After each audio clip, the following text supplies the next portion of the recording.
আসসালামু আলাইকুম ওয়া রাহমাতুল্লাহ। সুপ্রিয় অষ্টম শ্রেণীর শিক্ষার্থীবৃন্দ, আবারও হাজির হয়েছে যে অষ্টম শ্রেণীর অনুশীলনী 2.1 এর 2 নম্বর অঙ্কটি নিয়ে। তো দেখো এখানে 2 নম্বর অঙ্কটি আছে, একজন দোকানদার কিছু ডাল 2375 টাকা বিক্রয় করায়। তাহলে 2375 টাকা কি বিক্রয় মূল্য, যে বিক্রয় করায় তার মানে কি 2375 টাকা কি বিক্রয় মূল্য, এটা আমাদের মনে রাখতে হবে। যেহেতু বিক্রয় করায় তার 5% ক্ষতি হলো, তাহলে ক্ষতি হলো 100 টাকা, ক্ষতি হলে 5 টাকা, তাহলে কত থাকবে স্যার 95 টাকা। তাহলে আমরা লিখতে পারি এখানে ক্রয় মূল্য 100 টাকা হলে, প্রথমে আমরা এই দাঁড়ি পর্যন্ত কাজ করব। তাহলে 5% লাভ, ক্ষতিতে বিক্রয় মূল্য 100 মাইনাস 5 টাকা ইকুয়াল টু 95 টাকা।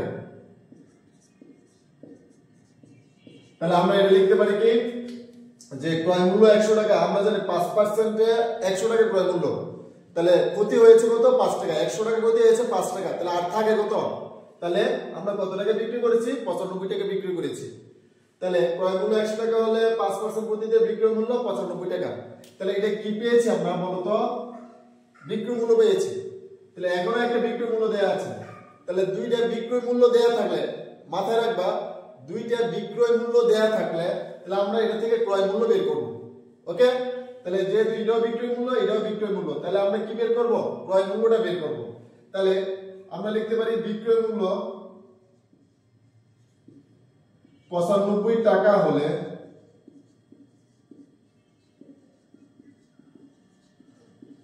ক্রয় মূল্য 100 টাকা। তাহলে বিক্রয় মূল্য 1 টাকা হলে ক্রয় মূল্য 100/95 টাকা। তাহলে বিক্রয় মূল্য কত দেয়া আছে 2375 টাকা হলে ক্রয় মূল্য 100 ইনটু 2375/95 টাকা।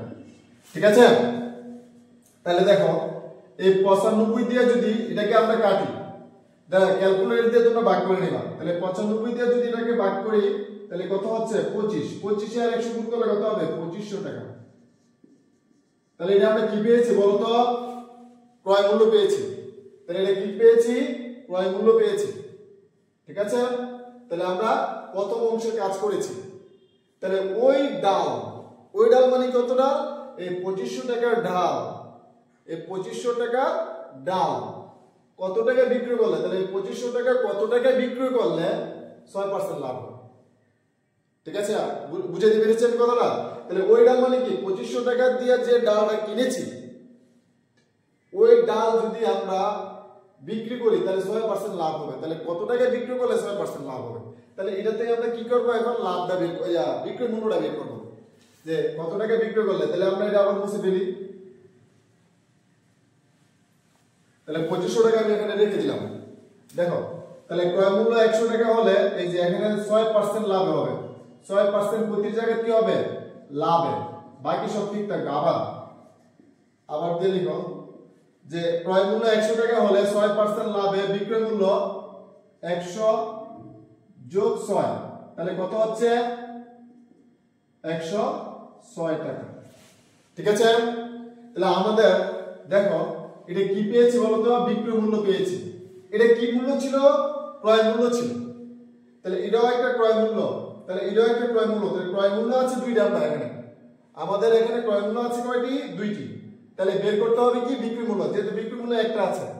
তাহলে দুইটা যদি যেটা দেওয়া থাকবে সেটা তো আছেই, তাহলে দুইটা ক্রয় মূল্য থাকলে আমরা বিক্রয় মূল্য বের করতে পারবো, অথবা দুইটা ক্রয় মূল্য থাকলে আমরা বিক্রয় মূল্য বের করবো, অথবা দুইটা বিক্রয় মূল্য থাকলে আমরা ক্রয় মূল্য বের করবো। ওকে, তাহলে এখানে এটাও ক্রয় মূল্য, এটাও ক্রয় মূল্য, তাহলে আমরা ক্রয় মূল্য বের করবো। তাহলে লিখবো ক্রয় মূল্য 100 টাকা হলে বিক্রয় মূল্য 106 টাকা। তাহলে ক্রয় মূল্য 1 টাকা হলে বিক্রয় মূল্য 106 বাই 100 টাকা। এখন ক্রয় মূল্য কত টাকা ছিল? 2500 টাকা হলে বিক্রয় মূল্য হবে 106 ইন্টু 2500 টাকা। এটা কাটলে কত হয়? 25। তাহলে 25 আর 106 গুণ করলে কত হবে? গুণ করে দেই, 106 আর 25 রাফ করলে 5 6 30। তোমরা ক্যালকুলেটর আছে, ক্যালকুলেটর গুণ করে ফেলো। 5 6 30, 5 0 0 3, 5 কে 5 0, 6 দুগুণে 12, 2 হাতে আছে 1, 2 কে 2, তাহলে কত হচ্ছে? 0 5 6 2, তাহলে 2650 টাকা। 2650 টাকা। তাহলে আমরা যদি এই যে 2500 টাকা যে ক্রয় মূল্য, এই যে 2500 টাকা, তাহলে এই যে ক্ষতি হলো, ক্ষতি হইলে ক্রয় মূল্য কত? এই যে ক্রয় মূল্য 2500 টাকার ডাল যদি আমরা 2650 টাকা বিক্রি করি, 2650 টাকা বিক্রি করি, তাহলে 6% লাভ হবে। তাহলে উত্তর কি হবে? তাহলে ক্রয় মূল্য কত ছিল? 2650 টাকা। সরি, বিক্রয় মূল্য কত ছিল? 2650 টাকা। তাহলে এটাই অ্যানসার হবে। তাহলে উত্তর কত হবে? 2650 টাকা। তো সকলে ভালো থেকো, সুস্থ থাকো এবং আমার ভিডিওটি ফার্স্ট টু লাস্ট দেখার প্রত্যাশা ব্যক্ত করে তো আজকের মধ্যে এখানেই শেষ করলাম। সকলেই ভালো থেকো।